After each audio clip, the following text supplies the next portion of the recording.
There's a lot to get through, and there's not a lot of time for me either, so I'm going to move through most of this pretty quickly. I'm also not going to talk much about the game itself, so if you have no idea what this image is about, this talk is not going to help you. There will be some time at the end to ask questions, so Michael will come back up and we'll both answer questions. Before we get started, I want to take a quick poll. How many of you, raise your hand if you pre-ordered an Oculus Rift, either through the Kickstarter or through the website? Okay. Raise your hand again if you've actually seen any game through the Oculus Rift.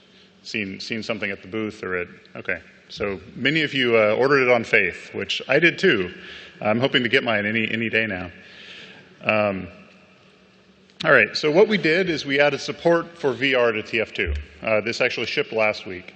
So if you have an Oculus Rift dev kit, which I'm told by the end of March they'll start shipping them, then just edit the properties for TF2 in Steam and add -VR to your launch options and you'll be in VR mode.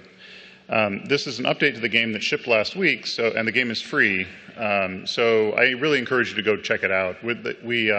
I'll explain as best I can with just words and pictures what we did, but a lot of these things are fairly subtle, so you really want to try them to really understand what we're talking about. Most of this development happened either on an NVIS ST50 or one of the foam core and duct tape prototypes that Palmer sent us back in the fall. And you should be grateful that you'll be working with the dev kit that they're shipping or that they're about to ship, because it turns out that the ST50 with its 50-degree field of view makes it feel like you're going around with blinders on, and that also the duct tape is not the most durable construction material. I'm going to talk a lot about the Rift today, but everything that I say also applies to other VR displays. It would apply to the ST50, it's just that none of you are going to have one. So I'll talk about the Rift since that's what you'll actually have. Before we get to the in-game stuff, there are a couple of quality of life, sort of development quality of life things I wanted to mention. The first is you should turn off Aero. Aero adds up to a frame of latency if you're running in a window, and you want as little latency as possible in VR, so just shut it off. And the other thing I wanted to mention is splitters. You should get a DVI or HDMI splitter so that you can actually see what's going on the display, either when somebody else is testing or when you're trying to develop. Taking the display on and off and trying to type and see your Visual Studio window in the other monitor, it's a pain in the ass. So just get a splitter, and we use this one by Aluratech. Amazon has it for $80.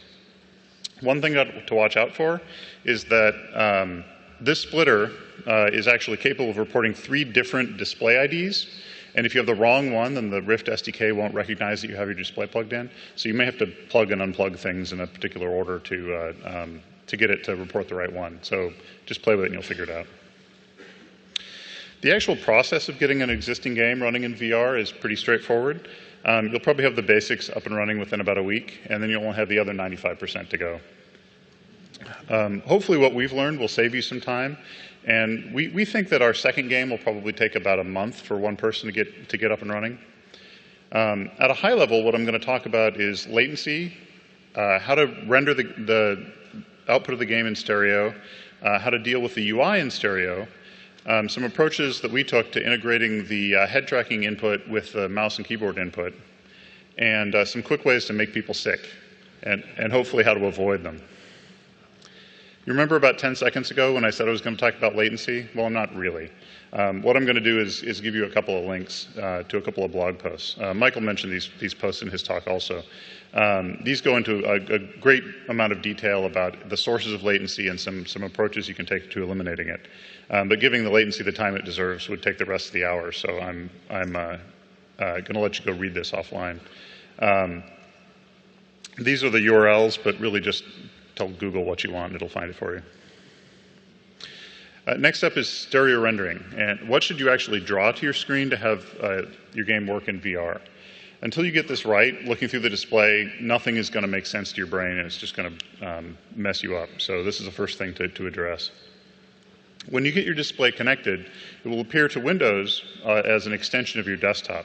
So you need to get your game's window running in either in that space in desktop space or full screen on the right adapter. And once you do that, you'll need to split the window in half for the 2 eyes. On the Rift, that means you divide the 1280 by 800 display in half horizontally, and you get one 640 by 800 viewport for each eye. Exactly how you get your engine to draw the two views will vary wildly from engine to engine. In the case of Source, we added what were essentially for each eye loops up at the top level in a couple of rendering routines. And then we fixed all the bugs that exposed. In our case, the biggest source of stereo bugs were screen space effects, things like the I'm on fire effect or the I'm underwater effect. And I don't think there was actually a single screen space effect in TF that worked the first time. Those two viewports form a stereo pair. They have slightly different perspectives on the world. We found it useful to have the concept of a middle eye, which is the traditional viewpoint that the player of the game would have, and then offset the positions from that. The projection matrix for each eye will be driven by what display you're using. So to prevent VR motion sickness, you'll need the transforms and those projection matrices to match exactly with the transforms of the displays. If the display is a certain field of view, then your field of view in the game needs to be the same.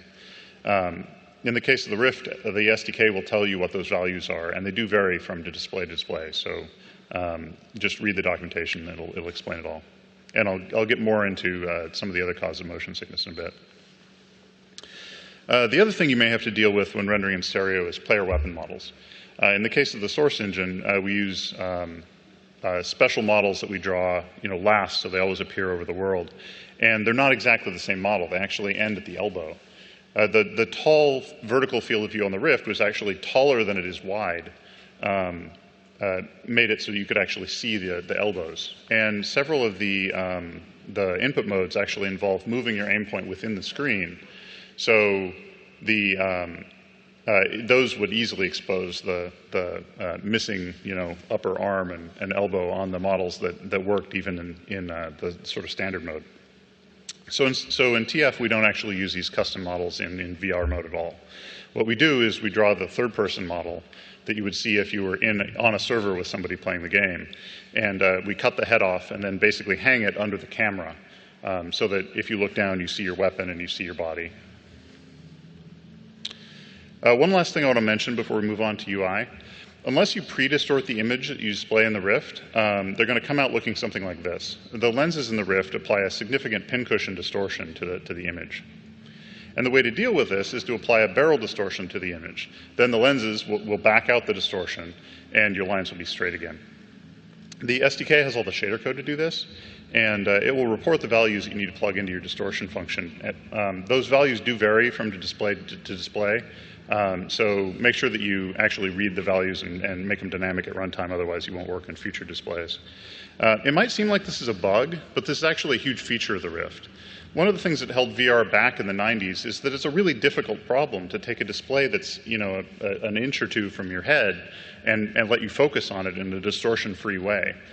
It requires a lot of optics, which means a lot of glass and lenses that are very heavy and complicated between your eye and the display. So what they've done is they have a very simple lens that lets you focus on the display, but includes a ton of distortion.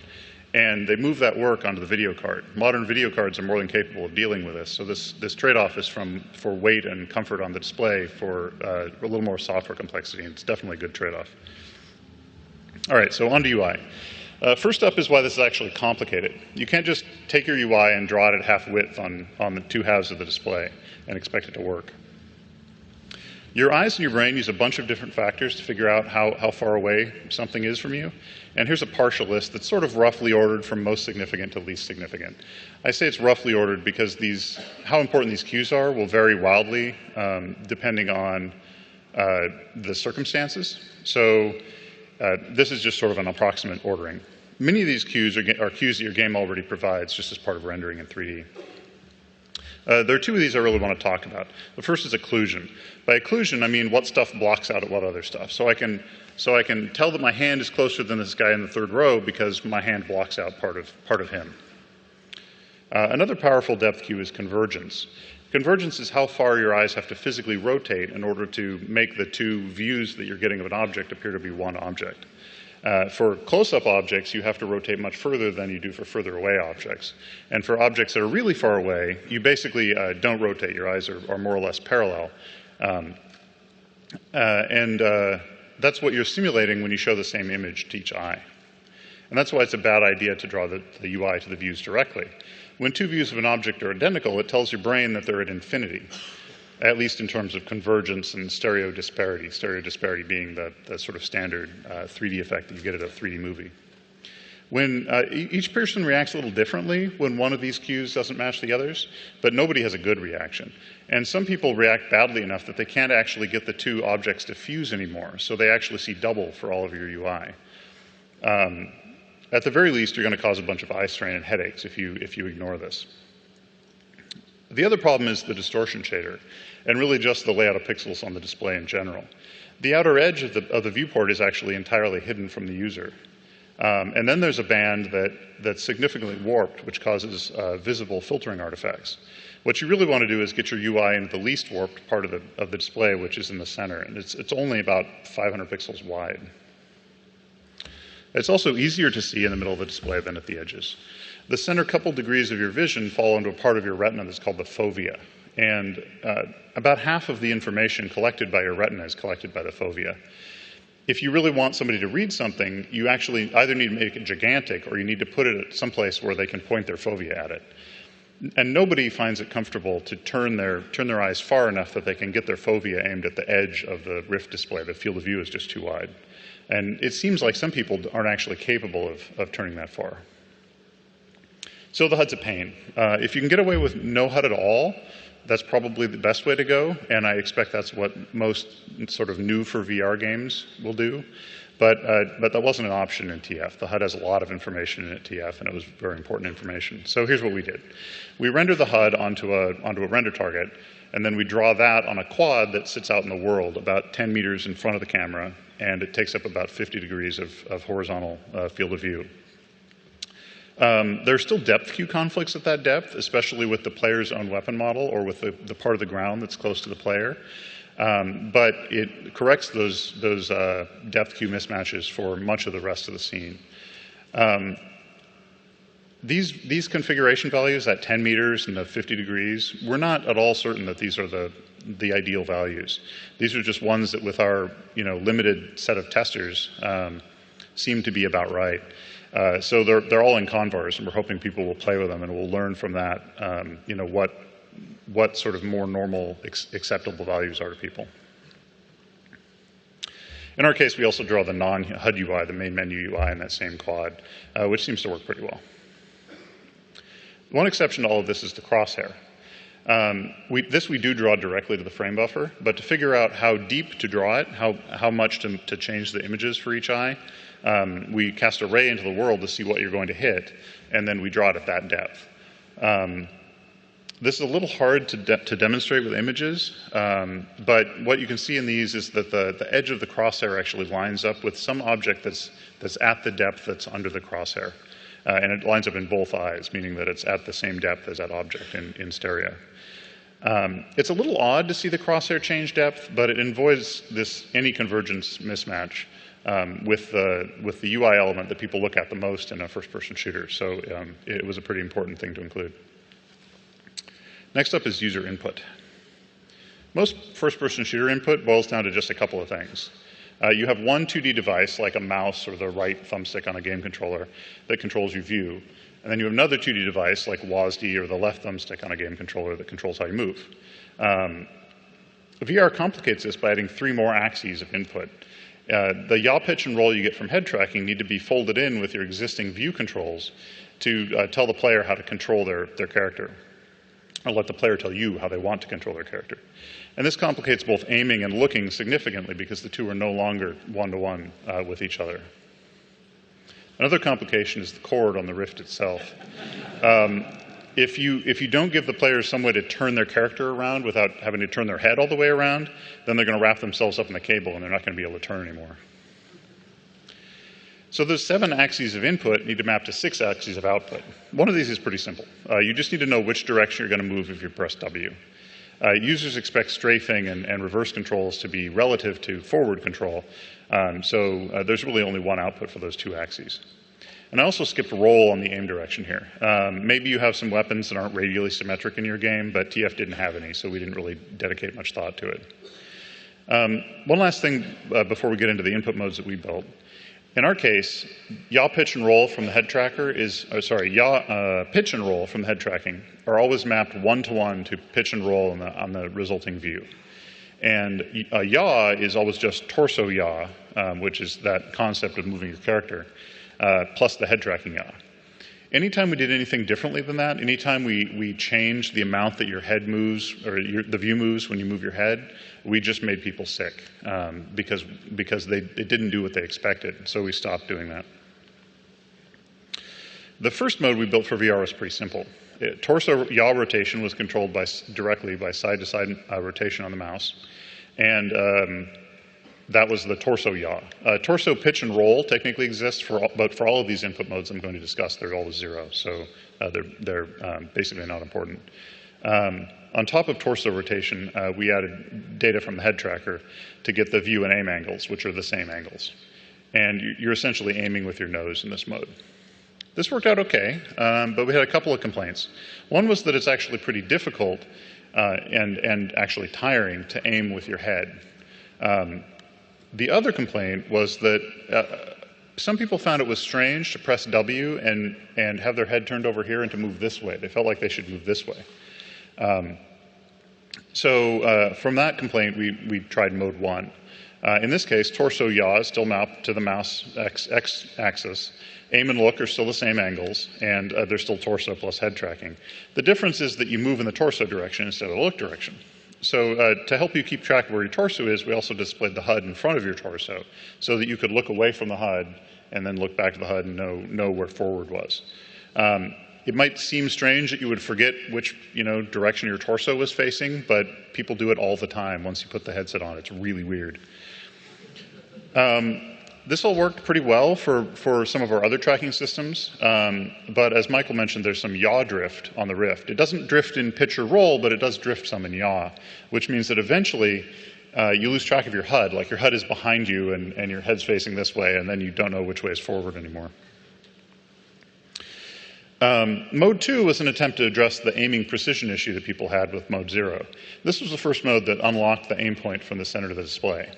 You can move your aim point freely up and down, and if you move it within the blue zone here, within about 15 degrees of the center, then you're moving you're moving your cursor, but you're also applying 50% of that motion to your torso angle. When you reach the edge of that 15 degrees, then you start moving your torso one-to-one with the mouse. This mode also worked pretty well, but people complained that the view dragged the crosshair around. So they'd aim over here, and then they'd look, and their aim would be dragged along with them. And it also had some bugs that actually made head tracking not line up one-to-one when you were dragging your aim point in that way. So that was nausea-inducing for some people. From those complaints, we made mode 3, and that's what we're shipping as the default. I should mention that all of these modes are still in the game. You can go try them all out, because we feel like this is still fertile ground for experimentation.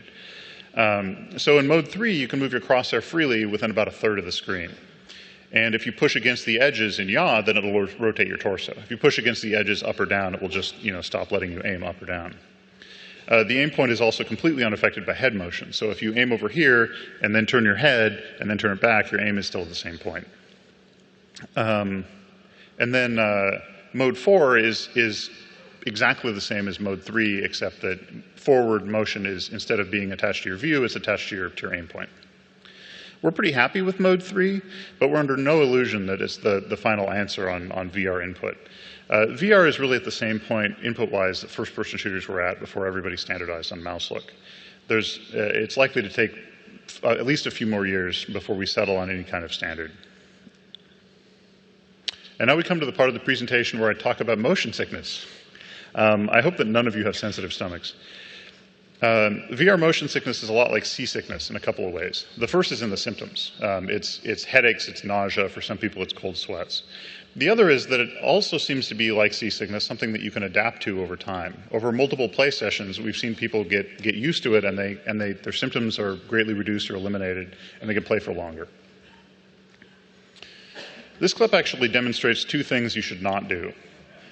The first is you shouldn't change the horizon line ever. You can see here how the camera follows the motion and rotation of the player's head as it gets chopped off and goes bouncing through the level. Anytime your actual head is not going to roll because your actual head didn't get chopped off. And so the mismatch between what your view is doing and what your actual head is doing is going to make you sick. The worst kind of mismatch you can have is a roll mismatch. Other mismatches are bad too, but roll seems to be much worse than any of the others. The other thing that this clip shows is the freeze cam. When you die in TF2, you get this nice shot of whoever killed you. And this causes significant problems for some people. All we do is show the same image on the screen for a few seconds and ignore head tracking. But some people were actually convinced that we were doing the opposite of what they were telling us to do. They thought that they were turning to the right and we were rotating the view to the left, when all we were really doing was the same image. And these are people who had never played a VR game before in their lives. They'd had 5 minutes of experience with this, and they're used to the head tracking enough already that it throws them off when you take it away from them. These are really specific cases of a more general rule, the one I mentioned earlier, that you should not mess with head tracking. If somebody turns their head 27 degrees to the right and rolls at 3 degrees, then their view should turn 27 degrees to the right and roll 3 degrees. Anything else is going to make people sick.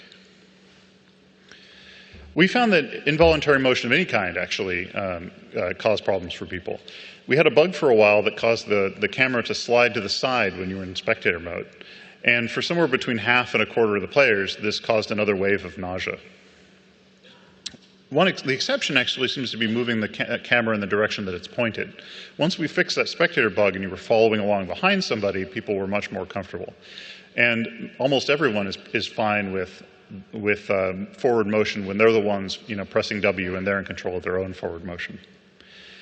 In addition to these things that we do try to address, there are a few things that happen in TF with respect to motion sickness that we can't remove for gameplay reasons. One is rocket jumping. The fact that you're looking down actually seems to be part of the problem. If you're sticky jumping in TF, meaning you drop a sticky bomb in front of you and run over it and jump, you're mostly looking forward and level, and people seem to have an easier time with this. Then there's the Scout. The Scout runs at something like 22 miles an hour.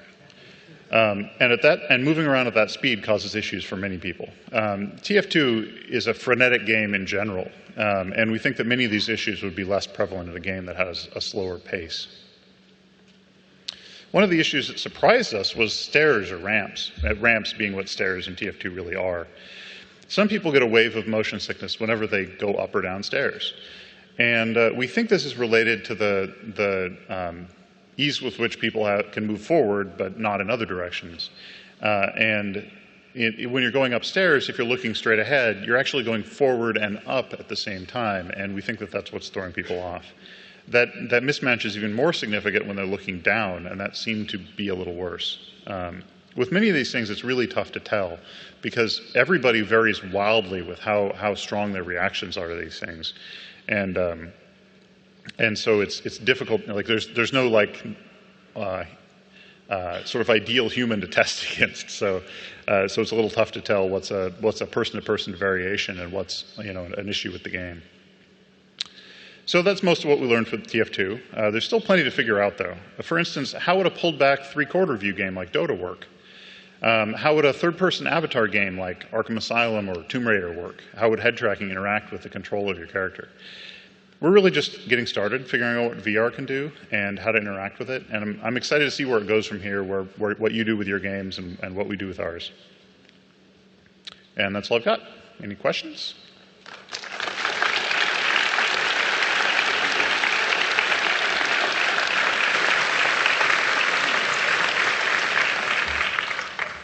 We can take questions for either of us. Just let us know who you want to talk to. Hi.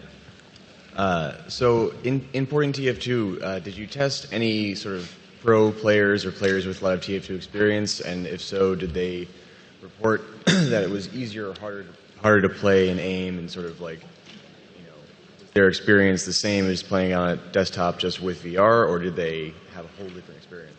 So we found that players who were very experienced TF players, well, everybody we tested works at Valve.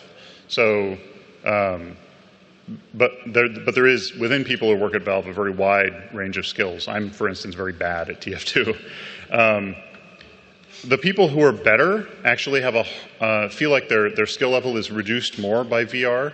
The people who are new at shooters or new at TF actually feel like they're doing better. They have the ability to do things that a more experienced player can do with a mouse and keyboard that they just can't with a mouse. Like turn their head 90 degrees to the left and then whip it back and go forward again. A experienced player is going to try to do that with the mouse and they're going to fail, or they're going to make themselves sick. A new player will just turn their head and then turn their head back, and that works fine. So it seems like VR actually has sort of a skill leveling effect on people. Hi, thank you for your talk. I was wondering if there is any chance that you work with the Hydra and integrate that control into your game.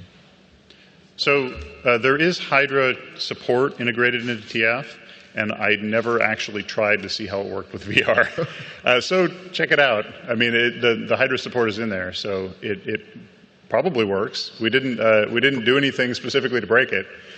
Okay, but in some way, as you notice, there are some fine-tuning that you should do in order to make the standard interface to work.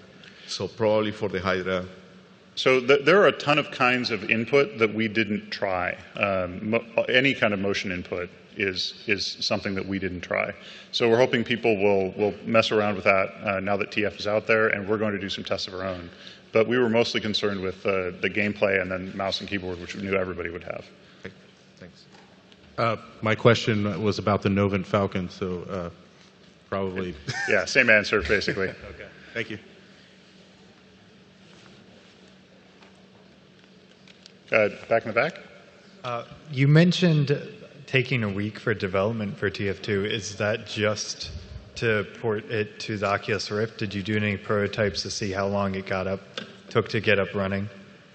It took us several months to get TF running. Okay. It probably was about a week before we got stereo rendering working. Okay.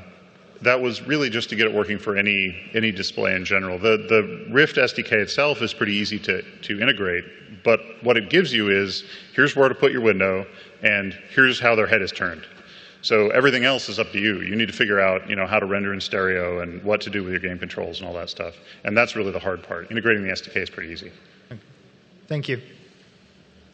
You say you draw the crosshair at the aim depth. Does that actually pass through players to hit the environment, or does that actually cause it to jump up if a player passes in front? It will jump up if the player passes in front. Okay. Did you try it the other way? We didn't actually try it either way. You mostly don't notice. Like when you explain to people that that's what it's doing after the fact, like they didn't realize it. So there are a lot of things that are like that about VR.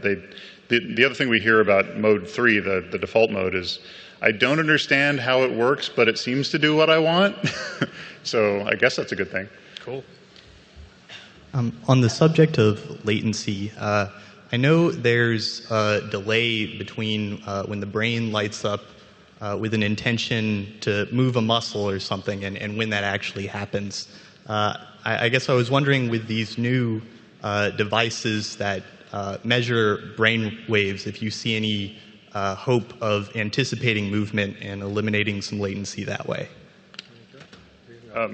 Well, I was hoping it would be a question for Michael. You should ask him some questions too. He's got lots more to talk about. So we actually talked to a couple of people who do some of the sort of like consumer level MRI, not MRI, but like EKG devices, and the latency on those is really, really bad. It's like a second or more. So maybe we'll get there eventually, but it's far enough off that we're not even really thinking about it. Thank you. Sort of a similar question, but yeah, maybe more about tracking and rendering and things like that. So some of the things that you talked about as limitations right now have to do with where the state of the art is in consumer grade, like tracking solutions and consumer grade displays and things like that. Thinking like a kind of timeline out over the next 5 years or so, like where this is going to go once it blows up, right? And that some of these things are going to are going to follow the same kind of course of what's pro right now and inaccessible is going to get cheaper and cheaper and become affordable. Is it worthwhile when we're thinking about how to develop content to also try to, if we can, use some of those like what's currently pro level stuff on the assumption that it's going to feed into consumer grade hardware in the near future? The problem is there really isn't a pro level. You go from consumer grade where the Rift dev kits are what, $300 on the website, to like the ST50, $17,000. All right. Well, I mean, I'm thinking about like tracking, for example. So the Rift has inertial, which gives you like rotation, but doesn't give you like a full 60 of. So for tracking, you could go from the Rift tracking, which is in the dev kit, right, to the one that we're using that's sort of our gold standard is a tracker from a company called NDI. Costs $40,000. So that tracker is awesome. It can track these little blinky LEDs within 1/10 of a millimeter, 300 times a second, which is accurate enough that when the thing is sitting on a table and you drop a quarter next to it, it can measure the bounce. But that's nowhere near consumer level, and it's hard to see how the path would go. So the other thing I'll say about that is that if you can afford it, I would say yes, it would be worth getting an NDI, because you want to know what the experience can be like, not what the experience happens to be like with what we have now. And tracking, unlike some of the things I talked about with displays, is a tractable problem that I believe will be, once the Rift is successful, I think it'll be solved in a relatively short period of time, well enough for VR. We're at time. Thanks, everybody.